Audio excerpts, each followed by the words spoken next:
Hey, everybody, welcome to an episode of Across the Pitch Union Post Game Show on AAT Sports Network. My name is Mike Barrera. Today is September 20th, 2025. It feels weird doing a show at 4:40 in the afternoon. I think lately, with rain delays and just late matches in Vancouver, we've had some very, I guess, early morning Union shows lately. So it's nice to have one when the sun is still up. I'm just sharing out my social media links to get this show active on Twitter, on Facebook, etc. If you don't follow us yet, follow us at AAT Sports Network on Facebook, on YouTube, on Twitter. It is AAT Sports underscore if you follow us there. So now that it's shared out, you got my plugs out there for the network. Let's get into this 1-0 Union match against the New England Revolution. So entering this match, I'd say the mojo and the vibes across Union fans is pretty low. You have the 7-0 defeat in Vancouver. Just a terrible game to watch from start to finish. You try to put that away. You have a very short turnaround, a very long flight back to the East Coast to get to Nashville, and they fall 3-1 in Nashville in the Open Cup semifinals. Now, at this point, I was feeling a bit pessimistic with the offense. I was fine with the 7-0 being done, over, chalk it up, erase it from your memory, but I was hoping for a better output in Nashville. And when it was 2-0, I was like, they just don't look that great. And one of the big talking points prior to the match was the fact that Quinn Sullivan did not start that game for Bradley Carnell, although he started what feels like every single match this season. So Quinn Sullivan comes on, I think it was 60-some minute. He gets a goal in the 70th minute to make it 2-1 Nashville. Unfortunately, Serge gets a hat trick, and of course, the Union's run in the Open Cup ends last Tuesday afternoon, evening, whatever. So today, in preparation to this match, I'm thinking we need some energy into this lineup, into this rotation. The offense has looked kind of dead. We saw what happened when Quinn Sullivan was not playing in the Gold Cup. We saw what happened when Quinn Sullivan wasn't playing against Nashville. I was really happy to see him starting today. Before we kind of dive further into this conversation, Valerie joins us. Valerie, it counts yet. We got the points, 3 points today at Subaru Park, and nice Jill jersey. Thanks, Valerie. For those of you who were not following me on social media, our friend Dave Miller was visiting from England, and he brought over 2 Gillingham shirts. So he got this one, the green, as well as a blue one for me, and then he brought Jose over a yellow one. So I always love to see Dave. I'm happy that he's finally back home safe and sound in London. I know it was a very long but fun trip for him. Gillingham also won 3-1 today. I believe they beat Newport, if I remember correctly. So they're on top of the League Two table. So Gillingham's doing well. The Union are doing okay right now. That's great. But thanks, Valerie, for noticing the kit. So let's get into the lineup here entering today's match. Again, for me personally, the Quinn Sullivan placement in the lineup was crucial. So we had Andre Blake back in net. Coach Carnell mentioned that he was day-to-day on the Thursday afternoon press conference. I believe that's when they had the presser. So we believed we were going to see him in Vancouver. They decided not to. We weren't sure if we were going to see him in Nashville. But it looks like he's finally healthy, ready to go again. So it was great to see Andre Blake back in net today. Frankie Westfield, a big congratulations to him. He got called up to the U20 World Cup. We also weren't sure if he was going to play today, considering they're going to be in Chile in about 10 days. But he will be he started today, played fairly well, too. Nathan Harrell was a center back, Jacob Gless was a center back, and then Kai Wagner at left back. Now, personally, part of me wanted to see Neil Pierre start at center back and Nathan Harrell go on the right, but with Frankie Westfield there, I have no problem with Nathan Harrell being next to Jacob Gless, especially in what felt like a must-win game.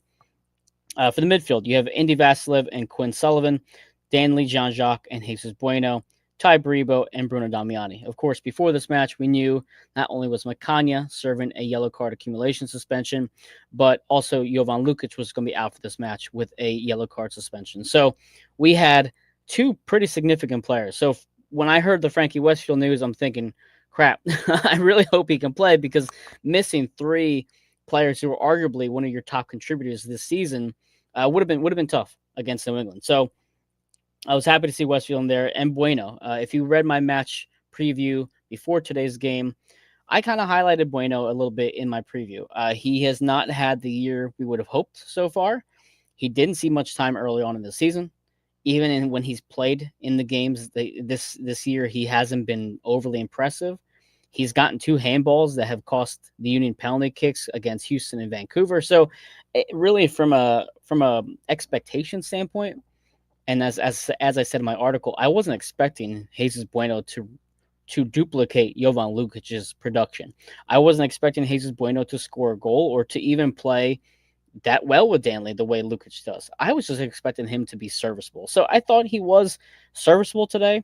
He got 7.2 on FotMob for his rating, which of course is not like the end all be all rating system. But again, I didn't think Bueno was bad. I didn't think Bueno was good. I think he just did a solid job. And overall, I was fine with his performance. And then again, up top, we had Bruno Damiani and Ty Bertuzzi. So that was the 11. I, again, have said this before. I really believe that Milan Alaski and Quinn Sullivan are the best starting attacking midfielders. Bradley Carnell, I guess, wants to go with the more rotated squad today to keep his players healthy. They did have a long road trip. I get it why Indy Vasiliev is starting. But to me, Indy wasn't overly impressive today. But we'll get to that in a few minutes. Now, on the flip side of things, New England was coming into this match with a handful of things. For one, Tom Bogert mentions that Jim Curtin, our good old friend Jim Curtin, may be in talks with New England Revolution for a contract to possibly their next head coach.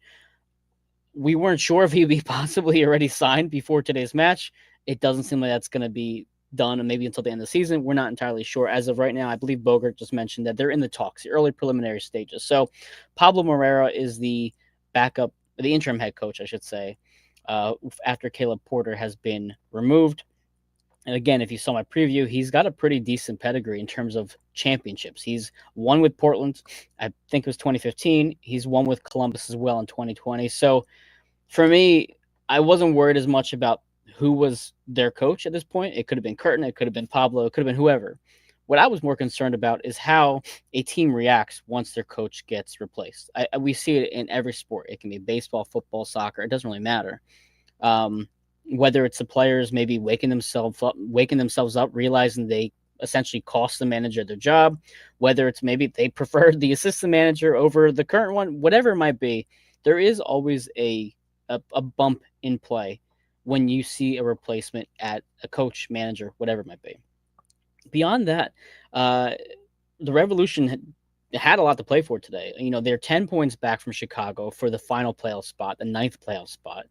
They would have essentially had to win out and have things fall in their place, even remotely get a chance to get that 9th spot. So they are playing for their playoff lives. I believe the commentator said they're now eliminated from playoff contention. Someone in the comments might have to correct me there, but they're playing for a lot to kind of keep themselves afloat into the playoff push. But not only that, and credit to Jillian Almany for asking Bradley Carnell this question in the pre-match press conference, but they're not a bad road team at all. They're 5-5-5 at the road. They're really poor at Gillette Stadium. I think it was 3-3-9. Again, I'm kind of remembering off the top of my head these statistics, so you'll have to look up the research and quote me if I'm incorrect there. But they have been much better on the road than they have been at home, and we saw that with Chicago too. Chicago was coming to that game against Philly at SeaWorld Park as a pretty solid road team. So I was, again, worried about this match for several reasons. One, the Union have not looked that promising prior to today. After the Cincinnati match, so Vancouver, Nashville haven't looked that promising. Two, offense in particular has been suspect. And yes, Quinn Sullivan hasn't been producing that much, but we didn't know exactly how he was going to produce today if put back into the starting lineup. And then the two things with New England, new coach, fighting for their playoff lives, a good road team.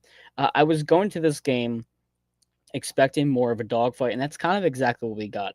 Again, if you're a sports bettor like I am, the Lions had the Union at minus 200, minus 220. They were clear favorites tonight, but they certainly didn't play like it. So let me go to the comments real quick. I believe Jose Nunez might be joining us. I'm not sure if Kyle Almany is or not. SC41R says, cool shirt. Thank you. I appreciate it. Again, Jill's jersey, up the Jills, as Dave would say. Cole joins us today. Didn't notice him much other than one bad pass, which is good for defensive mid. I believe you're talking about Jesus Bueno. Yeah, I agree there as well. His name wasn't spoken much, and that's fine if you're a defensive mid. Absolutely agree there, Cole. Valerie says, after what's happened in the past week, it would have been just too weird to see Jim back at the Sub as the opponent's coach. Yeah, we haven't had to worry about that yet, Valerie. When is Jim Curtin going to come back to MLS? Is he ever going to come back to MLS? I would imagine so. And I would imagine it has to be the perfect fit for both his family, what he wants to do with the team, etc. We saw towards the back end of his tenure with the Union, it was obvious that he and Ernst Tanner were not on the same page. And I can see both sides of it. I do believe that Jim Curtin said multiple times, whether subtly or not, that the team needed more superstars, or at least a big impact player. How many times did Jim Curtin say, this is a team that needs to play at an elite level across the board with very razor thin margins for them to succeed? At the same time, I kind of see Tanner's side of it, where he's giving these players, he wants to see these young players play, and he wants to see players like McConaughey get an opportunity, Westfield to get an opportunity. And look what happened this year. You have these reserve players who didn't see a damn minute with Curtin thriving under Carnell. So I can see both sides of it. And I'm sure Jim Curtin has a bit of hesitation jumping into anything too, if it's not the perfect fit or if it feels too much like what he dealt with Tanner. So again, that's a conversation for another day. I really am excited to see who picks up Jim Curtin. I think there was talks of him going to the Canadian national team, I believe. I forget. We're not sure. It's a lot of speculation right now, but the fact that New England's in early talks with him is intriguing. Michael Wolfinger joins us. 2:30 games got me cooked. Yeah, it was weird, Mike. I was busy all day. I had to let out a dog at my daughter's grandmother's house. I was running errands. I had to go to the chiropractor. I had a busy day that I was trying to cram into my schedule before today's kickoff. So it was definitely weird, but it's nice. I can be, feeling awake at 5 p.m. and not feel like I have to pass out as soon as I get done my show. I see more comments coming in. I love it. Michael, have we seen enough of Donovan? Listen, we're going to get there, Mike. I certainly have. And today was just more of an icing on the cake, if you want to say that. Cherry on top, if you will.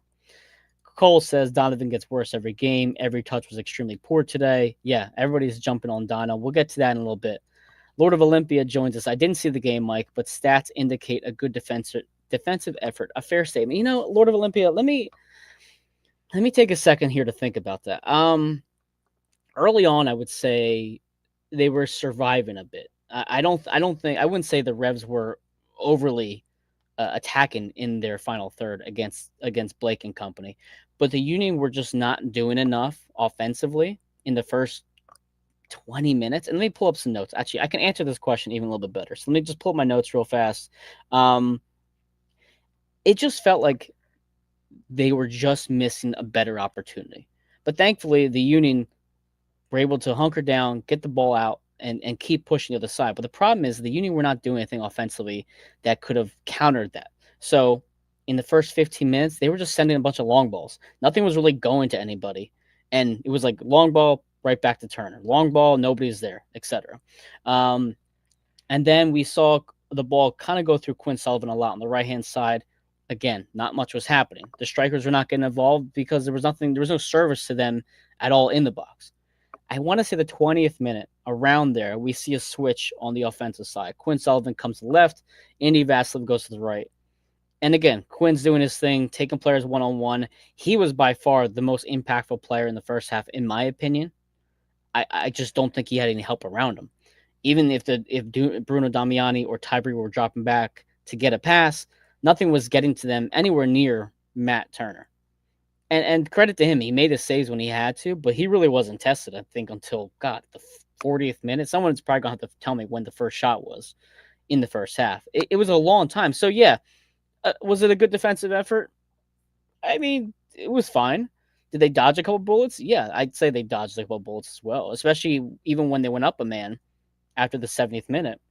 There was a couple moments, I think 2 or 3, where, especially in stoppage time, where the Revs definitely could have gotten a good shot on net and tied it up. So I wasn't overly impressed with the defense, but I thought they did enough to keep Andre Blake out of trouble, and especially in the second half. He really didn't have to do much aside from 1 or 2, moments, especially, like I said, in stoppage time. Mandy says, "Is it nap time yet?" No, not yet, Mandy. Maybe I know. I think I saw on your Twitter you had a long week or whatever. So maybe take a nap after this. Cole mentions, might as well give Dono minutes to Cavan. At least he has a future. Mandy says, they were playing 10 men, so we thought to make it even and also play 10 men. That's true. Yeah, that's why he put Dono in there. I thought Nate had a good game. Yeah, Nate had some strong defensive moments. I thought Jacob also had some strong defensive moments. I liked how he was pushing up more in the attack once they went up a man. So I think it was solid. Would I say it's a good defensive effort? No. Was it solid? Yeah, I can say that. Sure, no problem. Keep going down the comments. Let's see here. Valerie, 60 points looks good on us. Yeah, let's look at the standings real quick. So the Union were up. Let me see real quick. I just exited my screen. I don't know why I did that. The live standings for the Eastern Conference is 60 points for the Union, 55 points for Cincinnati. Now, Cincinnati plays tonight at 10:30 p.m. at the LA Galaxy. LA Galaxy's form right now, God, I don't even know. I haven't paid attention to them. They're not doing too bad. They've drawn their last two matches 2-2, 1-1. They beat Orlando 2-1, lost to Seattle 0-2, and then beat the Rapids 3-0. So they're coming in here to this match in okay form. Not bad. So it's possible that they give Cincinnati a tough go and maybe gets a draw out of that match. If you want to go to the Supporter Shield standings, San Diego. Why is this not loading up properly? Give me a break here. Hold on, everybody. I'm trying to get this up and running. There we go. San Diego is up 3 points on Minnesota in the Western Conference standings. But for the Supporter Shield, San Diego is currently 3 points back from us. They've played the same amount of matches we have. Tonight they play. Actually, no, I'm sorry. They're tied right now, 0-0 against Atlanta. So if people in the comments can keep track of the Atlanta score with San Diego, they're in the 16th minute right now. Like I said, 0-0. I think they're playing at Atlanta then. I'm not seeing it right now on my phone. Yes, Mercedes-Benz Stadium, Atlanta, Georgia. So it's a home game for Atlanta. If they can get a win against San Diego, that would put the Union, still 3 points ahead of. That doesn't seem right. That seems incorrect there. I could have sworn the Union were only 1 point ahead San Diego, but for some reason 60 to 57. So maybe FOTMob's incorrect or somebody can correct me there. But Atlanta really has to be helpful for us tonight to keep that Supporter Shield lead at 3 points. Now, let me look at the comments again real quick. Manny says Matt Turner was not looking great towards the end there, pulling his hammies and whatnot. Matt Turner, though, really kept the revs into it. I'm thinking the Quinn Sullivan one-timer late in the second half, the Frankie Westfield header off the corner kick early. I mean, he probably kept at least 2, if not 3 goals out of net. So am I super afraid of Matt Turner as a keeper? No, but he did enough today to keep the Revolution alive, and credit to him. I thought he played okay, but, is what it is. And then Valerie says Charlotte helped us by losing. Oh, okay, great. See, I haven't had a chance to track the scoreboards yet, Valerie. So I appreciate you chiming in and helping me out here because as soon as the show got done or the game got done, I hopped in the show. We're going out at 6:00 anyway, so trying to wrap things up, speed things up. Didn't have a whole lot of time to dive deep into things, but let me get back into my notes here for the first half. I mentioned Quinn Sullivan switching to the left side. Things a little bit better. I would say towards the end of that first half, the Union started to piece things together. Again, it was concerning to me that Quinn Sullivan was the only really dangerous playmaker. And I was at that point hoping or assuming that Indy Vassily was going to get taken out, if not in the 45th minute at halftime, early on in the second half. I'm trying to see what else happened in the first half. I know Nathan Harriel got a knock on the back of the head too. Thankfully, it was nothing serious. But one thing that I noticed twice that the camera showed is after the concussion check from Nathan Harriel, and it was later on the second half, there was another concussion check. The independent medical doctor just does the finger thing across the eyes. And I've always wondered what else goes into these concussion things because it seems fairly quick. It's only about 3 to 5 minutes. It's a very fast test. So if anybody knows more in depth how those concussion checks go, I'd be really interested to see how they can determine that quick whether a player can get back in or not. I think football, they have the same thing, the doctors there. So I never really gave it much thought until today. I see them do the drug test, the drunk driver test with the finger going back and forth. I'm like, is that all they do? What else do they do before they send them back on there? Derek says, we're still at the top of the table. That's right, Derek. Still at the top of the table. And we have expanded on our lead a little bit. It's going to come down to Cincinnati, at least drawing, if not losing at LA Galaxy. And as I mentioned earlier, having Atlanta holding on, at least drawing with San Diego, if not beating them. Atlanta's got all that money on that freaking roster. The least they could do is help us out and pull out a win. Cole mentions having both Rafa and Indy return to games this season after concussion tests and later been diagnosed with. And you know what?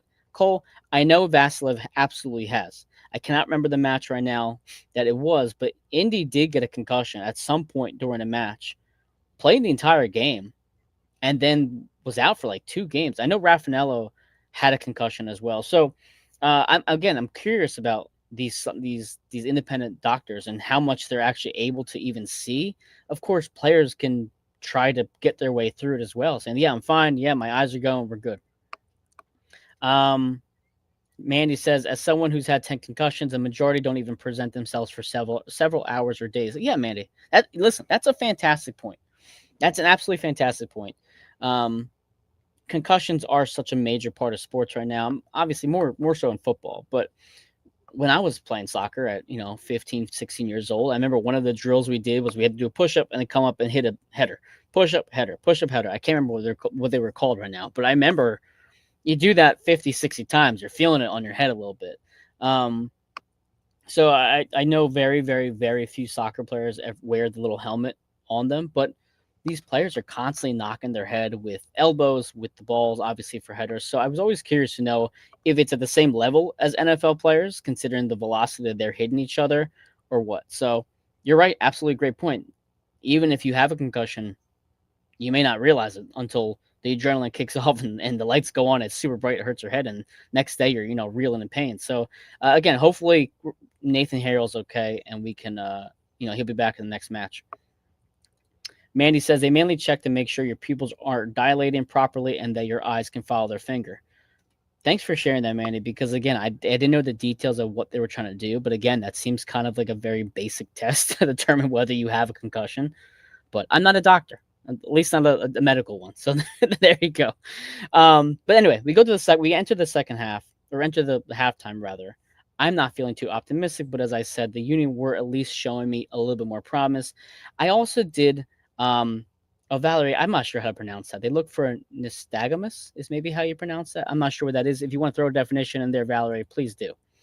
But I think one thing I liked about Bradley's coaching today was you saw things weren't working early on with these long passes. You saw things weren't working on with Quinn Sullivan on the right. You switched him to the left. I appreciate that he was at least making adjustments during the game. We didn't see that really with Jim Curtin. It was the diamond or nothing else for him. So I did appreciate that. You enter the second half.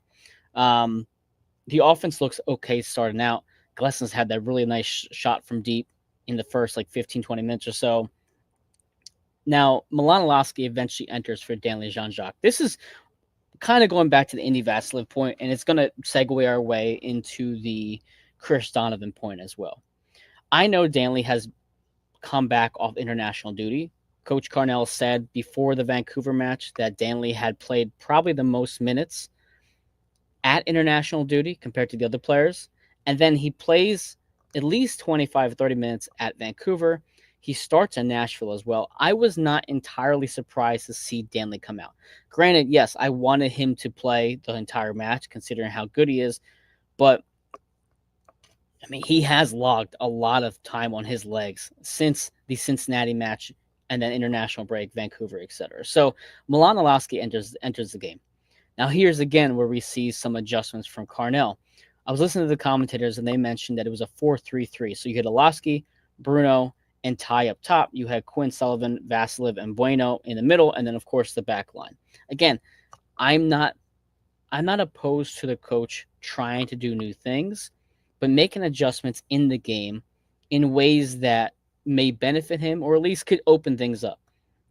I think the problem you saw early on was if they weren't getting any crosses, they just weren't getting anything at all. Nothing in the middle.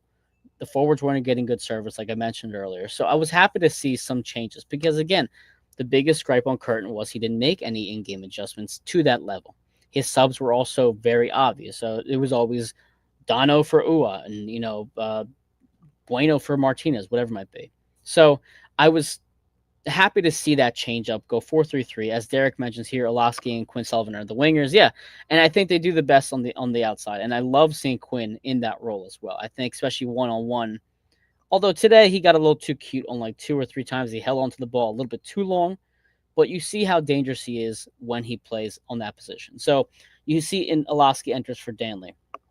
Later on, the goal comes in the 70th minute. Now, we've had this conversation throughout the year, and I see a couple comments come in. I'll bring them on in a second. The conversation we've had throughout the year is who is the better right back, Frankie Westfield or Nathan Harriel? I personally prefer Frankie's crosses into the box. I think he does well in the 1v1 defending on the right hand side. I love his tenacity as well, and I like the way he links up with Quinn or whoever plays on the right side of the attacking mids. Personally, for me, I really prefer Nathan Harrell as a center back. I think that his vertical, his physicality, his athletic ability is a great alternative to Makanya, who is also someone who's great in the air, who is better, one on one with his speed and all that stuff. So I really have enjoyed Frankie on the right hand side, and we're going to miss him dearly when he's away for the U20 World Cup. But you see in that goal, the build up to the goal, what happens? Frankie, I think he receives a pass from Bruno Damiani, and then it does an absolutely fabulous pass to Milan Alaski, who's cutting away from net in the box. For one, a great run by Milan when he sees the pass to Westfield, but an absolutely spectacular pass from Frankie Westfield. And if you're going to go into what has been kind of, I don't say a letdown, but a difficult part for the Union to adjust for is the Union were so good with Kai Wagner on the left-hand side, and they were always just okay with Olivier on the right or Ray Gaddis or Nathan Harriel. And it's nice to see two dangerous backs, left and right, who can feed passes into the box like that. So, fantastic pass by Frankie. Milan not doing too much, just receiving the ball away, recognizing the cutback, and then Bruno Damiani. If you watch the replay again, you see Bruno completely cut off Ty Baribo for the goal. I'm pretty sure Ty would have gotten a foot on that if Bruno had not just stormed in. But frankly, that's what I want to see. I'm sorry. Like, I want to see Ty Baribo score, and I want to see him do well. But I think all of us, not just me, I want to say all of us have been begging for Bruno to score. And to see him go after that ball, I don't even know where he came from. Because, he passed it to Frankie. So he comes from that pass and just darts in. To read that play perfectly and to get in, it was fabulous for him. If you want to look at a confidence booster, this isn't a penalty kick. This isn't just like some fluke goal. He's had now two really, really amazing goals with the header against Cincinnati and now this shot against the Revolution. These are impressive strikes. These are really good plays that are coming from a person that you expect him to come from. So I don't want to get too far ahead of myself. I know it's only 2 goals against Cincinnati and against the Revolution, but I admire the way he's achieving these goals. He's going after them. You saw the header against Matt Miazga in Cincinnati. I mean, he went after that ball to get the header. You see it again today. Not only does he set up the play, he then goes after it. So absolutely fantastic finish from Damiani. It's definitely a ball that you can easily sky or miss hit because you're going so fast and because it's coming at such a weird angle. So again, really, really great. Let me get to the comments. I see a lot coming in here. Let's go to Steve. Sullivan needs to cross the ball across the box and look to shoot less. Steve, you know what's funny? I love how aggressive Quinn is to shoot, but almost all of them are really high over the net. Even the shot that Turner saved was kind of going upwards and may have even hit the crossbar because it just went up. Again, he also can score a goal like we saw against Nashville. So I do understand where you're coming from, Steven, 100%. And again, I think he holds on to the ball a little bit too long, although it's one of those things where he generates so much on the 1v1 and he can create so much with the ball at his feet. I don't necessarily blame him. The same way, I don't always like the fact that Alaski is trying to rip them from 20 yards away. But at the same time, we've seen him put that on target so many times too. So it's one of those things where you understand what a player is doing, but sometimes you just have to just take the easy way and not trying to get too creative.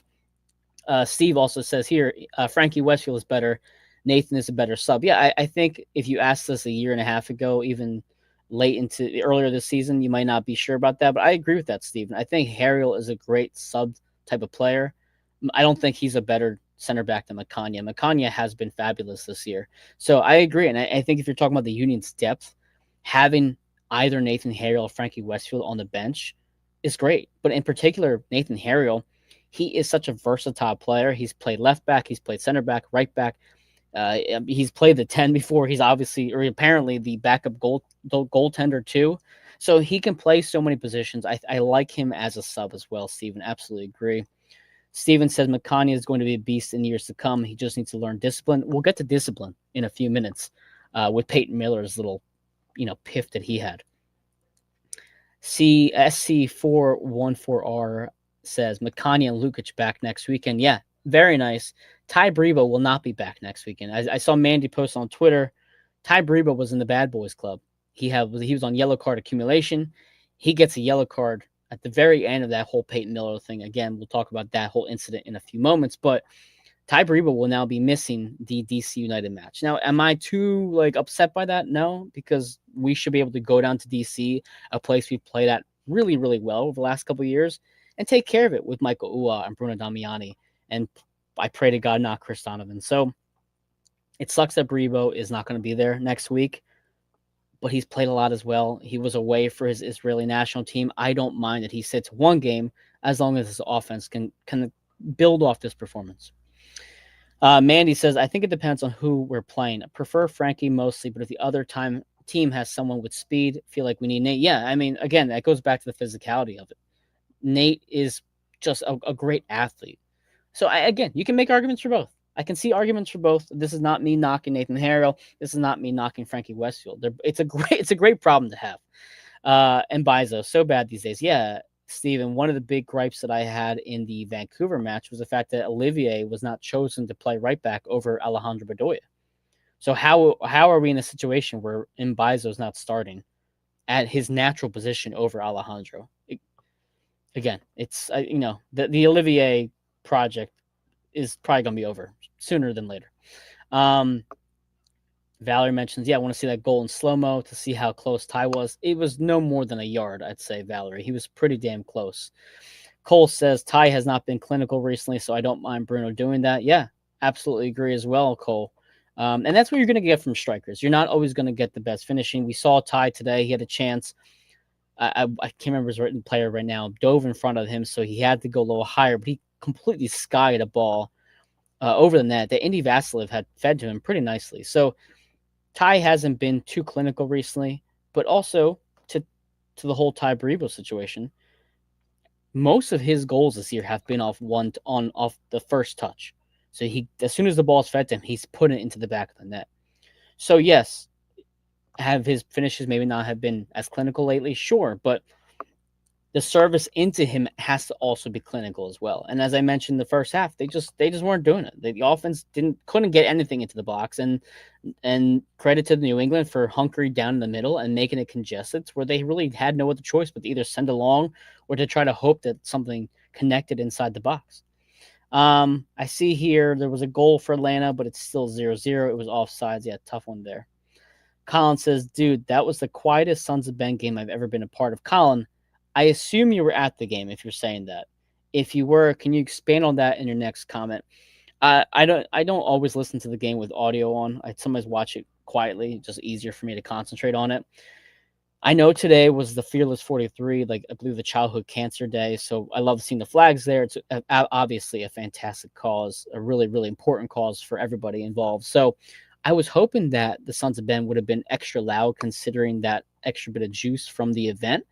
So Colin, if or people who are listening, if you weren't pleased by Sons of Ben, I'd love to hear more feedback on that, because I think one thing that has been an ongoing issue for a year and a half lately has been the Sons of Ben and the River End. I don't even say the Sons of Ben, the River End in general has not been as loud as we remember from years past. So if people want to add to the comments for that, please feel free. Let's see here again. Valerie says we could hear Sons on the TV. SC410. I'm going to just sub your name or shorten your name, SC, to just SC. SC says, I think everyone was nervous, Colin. Yeah, maybe. They were all holding their breath out in the River End. Keep going down here. Mandy says, Colin, it looked to be mostly full. It's been all season. Even in 101, they sounded quiet. It was a good turnout. I'll give them that, Mandy. It was a good turnout. Again, early game might spark that. More kids involved, etc. But it sounded quiet to some, so we'll see. Valerie says here, San Diego scored. Atlanta gave it away. So they're already now leading 1-0 against Atlanta. So not looking too fabulous for us to extend our lead on San Diego in the Supporter Shield standings. Colin says here, I'm also over the Indy 90-minute starter role. I think you have to start Quinn in Milan and Indy be the sub. Yeah, listen, and this goes back to Cole's point right here. The Indy Vassilev relationship with Coach Carnell is obvious. As Cole says, it's annoying. Indy is not a creative attacking mid like Quinn Sullivan, like Milan Lasky. But I guess you guys have to also remember here, this is the third game in a week. And for players like Danley and Baribo, it's a third game in a week after being away for international duty. I mean, Frankie Westfield was away too. Kevin Sullivan was away as well. I'm giving Carnell some leeway here, and I'm saying that very lightly, some, with the overuse of Indy Vassilev in today's match because of that. I think if you're going a week-by-week schedule, Saturday, Saturday, Saturday, whatever it might be, it's Quinn and Iloski as your attacking mids, 1,000%. There's no other alternative for me personally. Keep Indy Vassilev on the bench, Nathan Harriel, Raffanello, Bueno, etc. That's your starting 11. That's your attacking mids. And I'm hoping that Bradley sticks to that because we've seen it already. We've seen what can happen when you have two midfielders in Quinn Sullivan and Milan Lasky who are creative, who are not afraid to shoot, who can be deadly in their passing game as well. So, I wasn't pleased with Vasilev's performance today. I thought besides the pass to Baribo early on, I thought he was just okay. But I think when this team is fully rested, you're going to see more of Milan and you're going to see more of Quinn. Keep going here as well. Indy is to Carnell as to what Flock was to Curtin. I don't know. That's a good comparison. I was actually thinking more, Colin, of Alejandro Bedoya because Curtin loved Bedoya above everybody else. So it was kind of on the fence for that. I think from a talent level, I'd say Indy is a better version of Flock, but they're the same type of high motor guys. They're going to put a lot of effort on defense. But I get the comparison for sure. And sometimes I miss Leon Flock. He was a hell of a defender. Hoagie joins us. Coffee is free at Wawa until Sunday. Thank you, Hoagie, because I'm probably going to get a coffee later on this afternoon, if not early tomorrow. So thank you. I appreciate that. Hoagie saying coming in, or Mandy says Hoagie comes in like Paul Revere. The coffee is free. The coffee is free. Mandy says keep Dono in the locker. Valerie says Dono actually looked better under Curtin. And then Valerie says, do not compare Dono to Bedoya. SC says, Flock scored an absolutely massive goal in the playoffs, and for that, he always gets a pass. Yeah, listen, he stepped up when we needed him to. So let's fast forward a bit here. We get the goal in the 70th minute, and then we have the big incident that happens in the 75th minute, I think it was. Someone, excuse me. Someone, again, might have to correct me there. So it was just a regular ball up in the air. Quinn Sullivan goes to get it, and Peyton Miller, who I believe also just got called up to the U.S. 20 World Cup national team as well. Again, someone might have to correct me there if I'm wrong, but he comes in out of nowhere, hits Quinn Sullivan, a pretty good check in the back. Quinn goes down. Now, Ty Baribo, he's on a yellow card. I wish he would not have done that because I would have rather seen him play against DC than not. But he comes in, defends his teammate a little bit, gives a little chip back to Peyton Miller. Peyton picks up the ball. Oh, Steven says he did get called up. Thanks. I keep saying I'm not sure about things, and then I end up being accurate with it. So I appreciate you guys making me feel sane here with my memory. But getting back to the incident. So Peyton Miller gets the ball, just throws it at Ty Baribo's back or net or head, whatever. Ty Baribo goes down, and it's just like not a scuffle, but a little, get together of players. And of course, Peyton Miller is immediately shown the red card. He's just a kid. He's only 17 years old. He lost his moment. He lost his head in that moment. But you have to be so much smarter than that. And it's something that we've seen from Frankie Wessel. We saw that against Houston, I want to say, when he got the red card. We've seen it with Makani as well. We've seen these teenagers, these really young players, make these boneheaded mistakes, and it sucks. It sucks for the Revolution because do I think that Peyton Miller's presence would have earned them the draw? Probably not, but certainly 11 men would have made it much more challenging for the Union to keep them out of the net. Because again, as I mentioned earlier to Lord of Olympia, were the Revolution overly threatening today? No. Were the Union super great on the defensive side of things? No. It was just like an performance, and they dodged a couple bullets. And once you go down 10 men, the Revolution really just had their backs against the wall. So I was entertained by it from a like an objective standpoint, as a Union fan standpoint. Just this is really ridiculous that this is happening. And you just don't throw a ball at a player. Simple as that. You just don't do it. It reminds me of the highlight clip from years ago when Shaquille O'Neal like dunked on somebody and they picked up the basketball and chucked it at him. It just always makes you think of that moment. It's childish. So Peyton Miller will definitely be suspended at least for the next match, if not beyond that. But now you're up a man. And as the Union fans know, again, more probably anecdotal than actual fact, but we just don't ever seem to play well up a man. Go to the comments before I get into that as well. Oh, Mandy says Flock was good to keep Wagner and Martinez in check. Yeah, I do like that. He was one of those guys where you could send up Wagner or Martinez frequently, and he would be able to just hold it down defensively with his speed and his ability. So I get it. I like the Leon Flock appreciation comments coming in.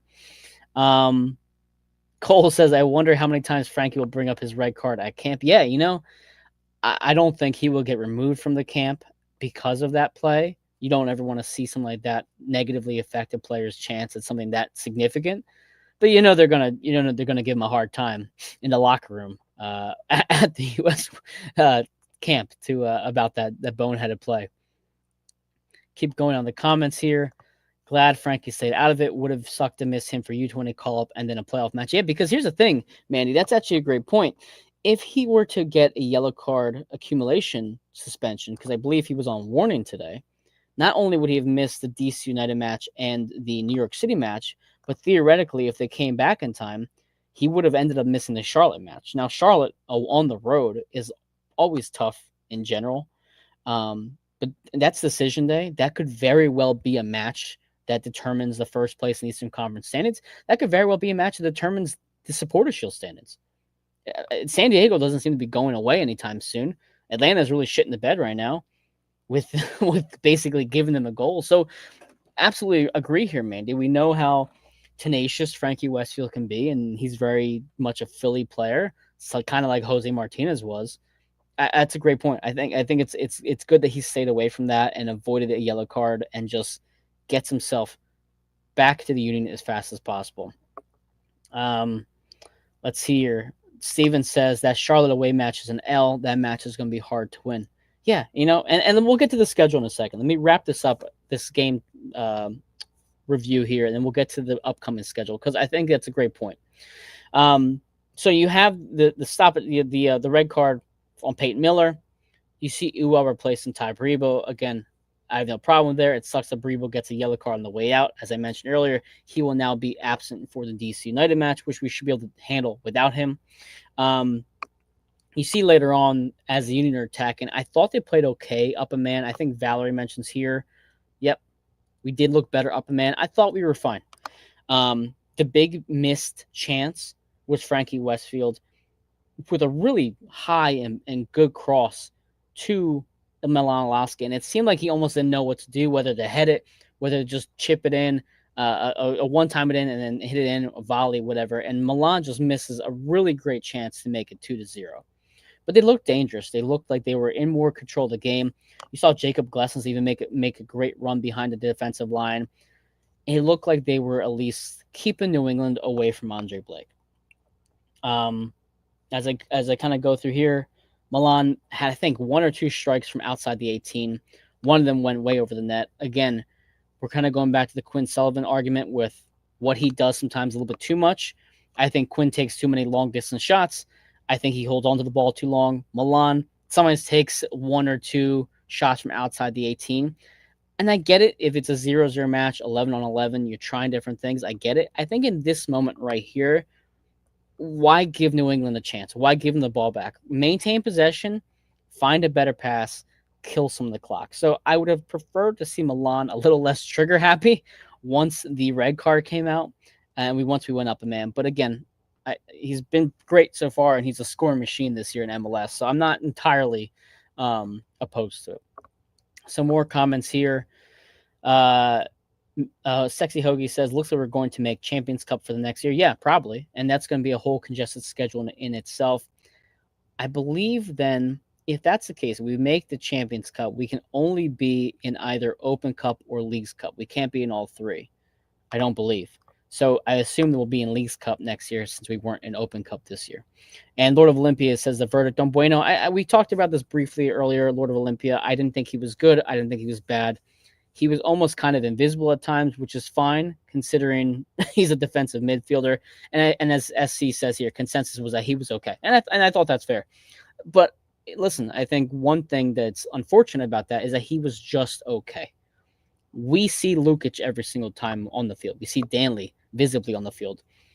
I'd like to see Bueno step it up a little bit and not just be okay. But I think that's just the player he is personally.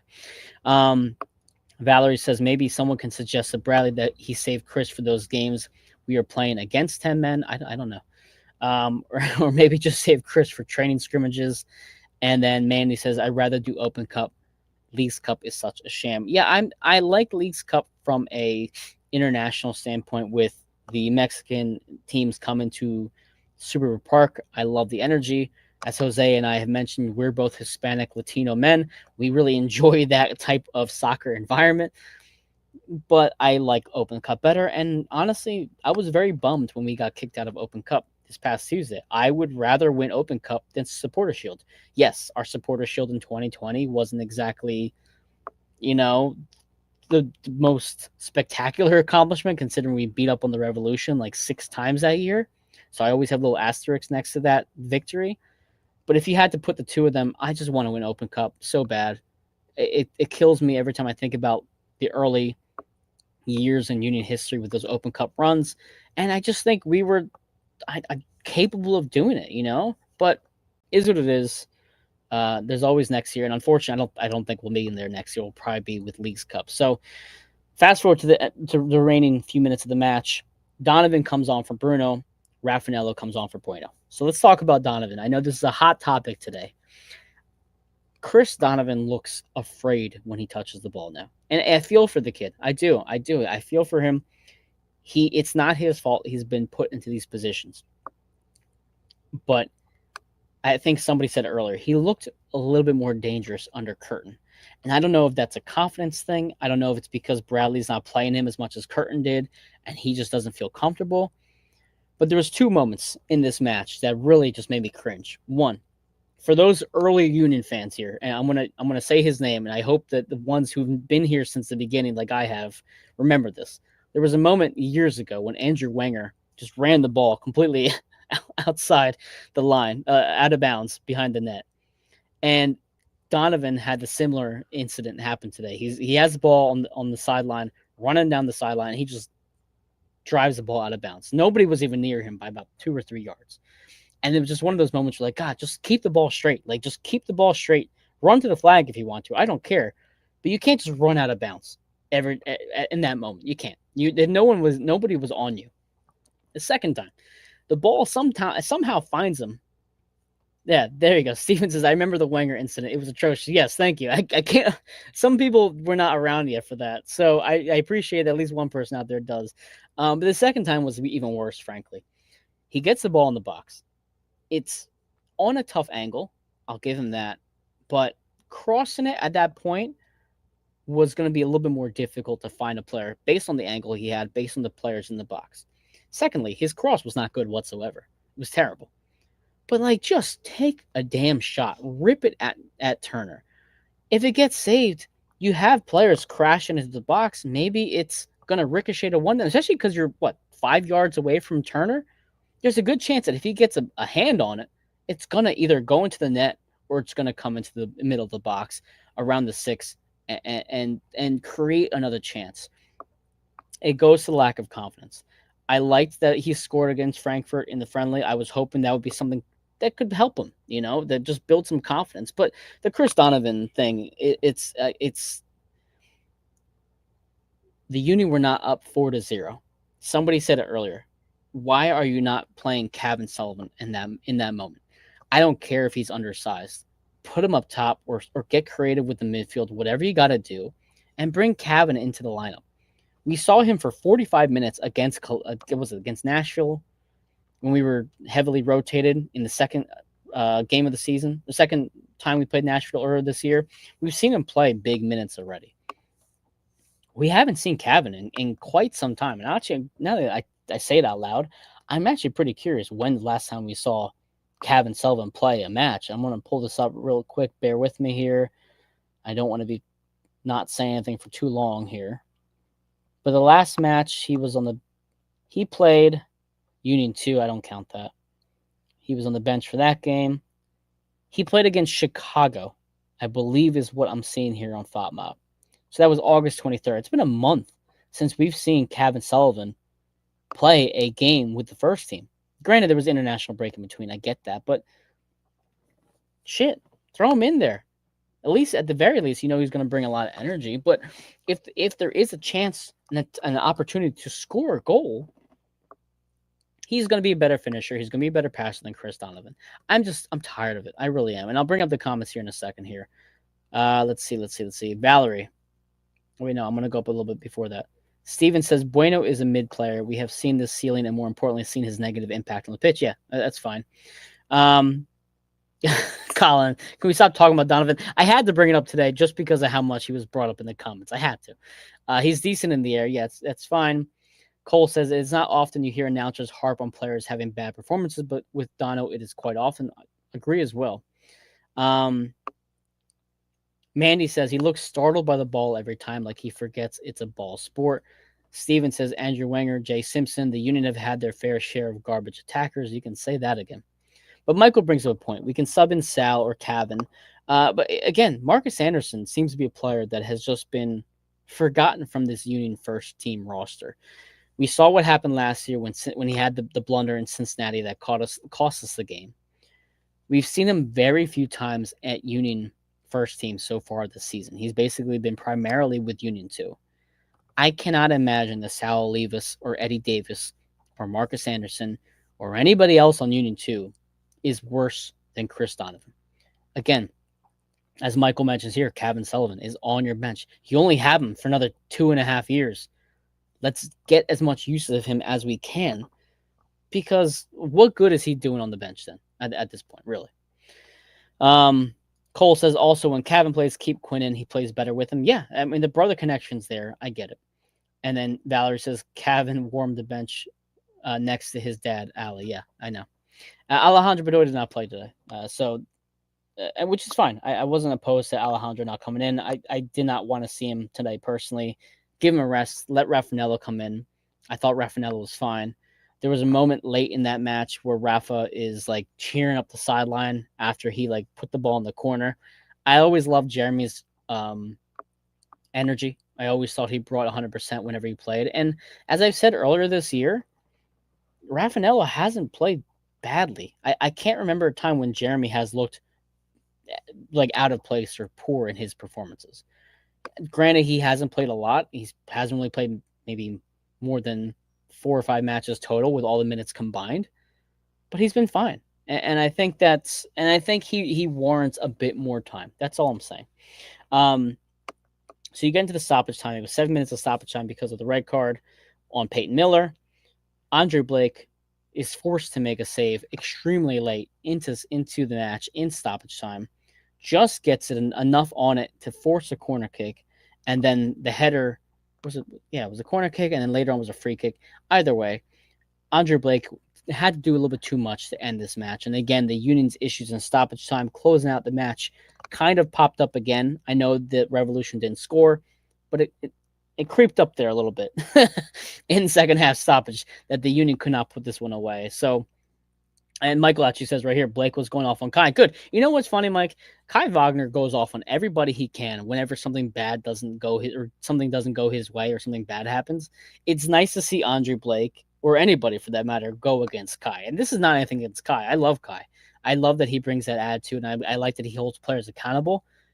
But thank you, Andre Blake, for also holding Kai Wagner accountable. Because, listen, he he doesn't always track back, and sometimes he makes some mistakes, and he needs to be held accountable for that. So there you go, Mike. Very true. Yeah, I love that you brought that up. A couple more comments here.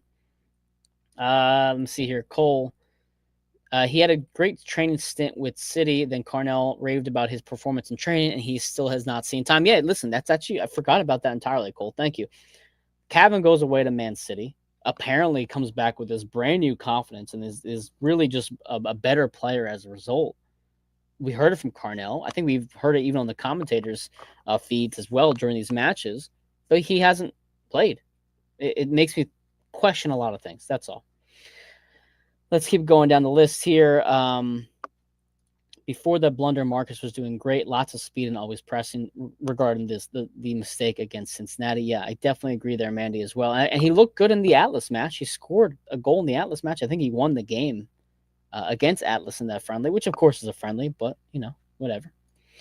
Cole says if Kai dishes it, he can take it. Yeah, if you're going to dish it, if you're going to have a hot mouth to everybody else, you got to get it back in return. I definitely agree with that, Cole. Mandy said when Maddie went forward for that last play, was really hoping someone like Quinn would get it and take it all the way back down the pitch to score. Yeah, I was hoping that, Turner would not get a foot or a head on that at all.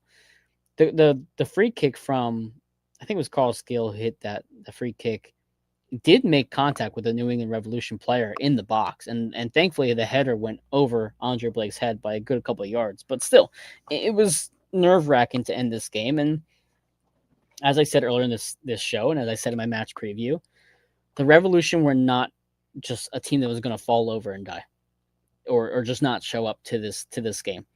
They were fighting for their playoff lives. They're playing for this new coach. They were a team that was really strong on the road entering this game already. 5-5-5 as an 11th seed in the Eastern Conference is not terrible considering their place. It's their home form that's really killed them this year. A 5-5-5 record on the road should be enough to get you in the playoffs if your home form is not 3-3-9. So they're not a terrible team away from Gillette Stadium, and frankly, I wouldn't want to play at Gillette Stadium as well either. Let's see here. Michael says, I have to add the kit customized department at Super Park is out of the number 3. I couldn't get my jersey customized with Alaska today. How do you run out of a number? Michael, listen, I went to when the Union released their Simpsons kit, like the Cloud kit, whatever you want to call it. I don't know.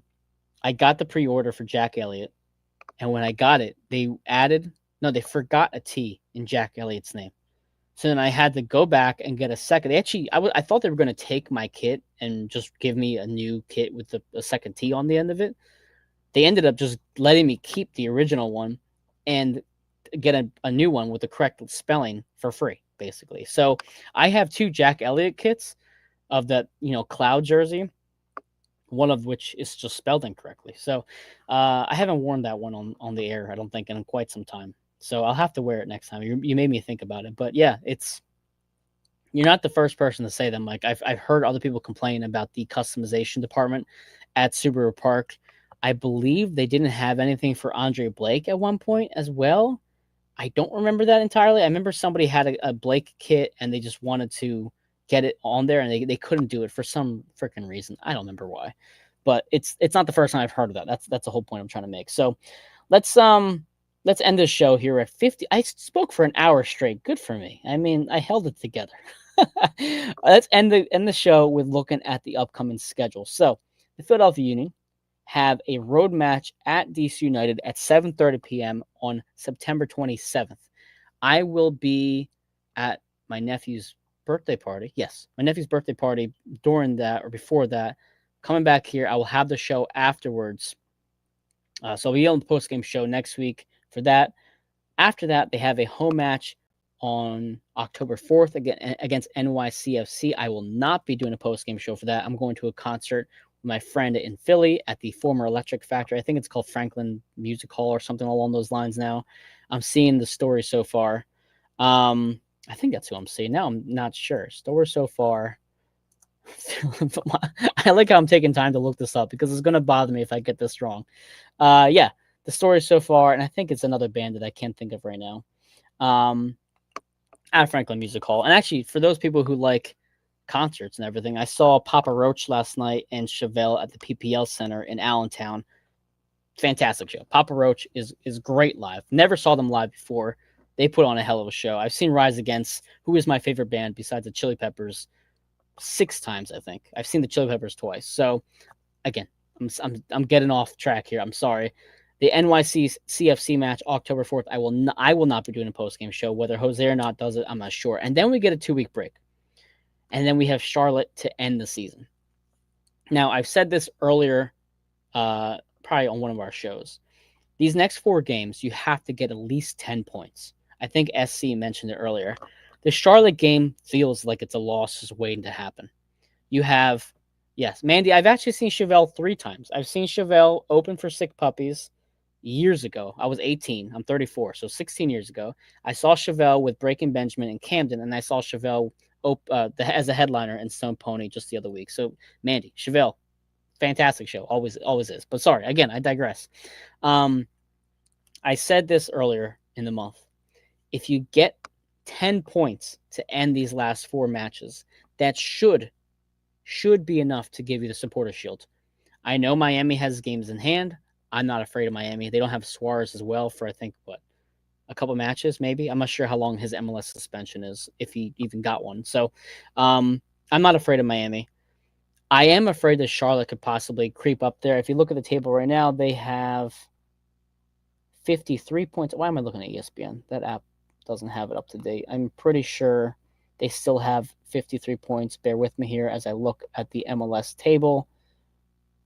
That's not it.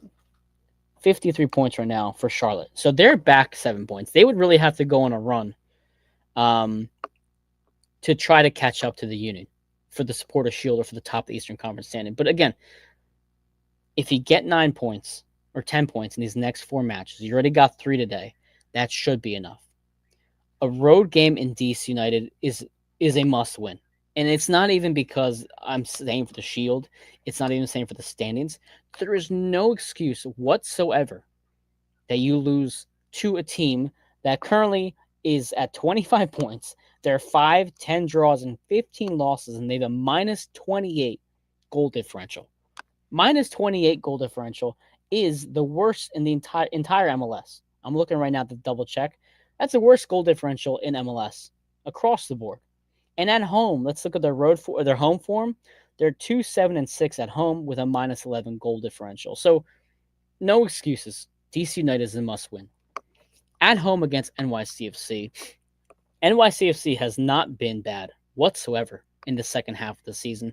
They are currently in 4th place, just behind Charlotte FC. So if you're looking at a match that could potentially swing how the Supporter Shield race goes, it may not even be Charlotte. If we don't handle our business against NYCFC and get those 3 points at home, then Charlotte becomes an absolutely must-win game. Because I know San Diego's going to hang in at least long enough to make it up to decision day. So for me, these next 2 games are must-wins. For Charlotte, a draw is fine. I think about Charlotte 2022. I mentioned this last week in the show as well. You go there, have a chance to secure the Shield. You'll lose 4-0, and LAFC gets the Shield off win totals, which is stupid. It should be goal differential, but what it is. It's going to be tough. And at home, I'm going to look at Charlotte's home record right now. At home, they are 12-1-2.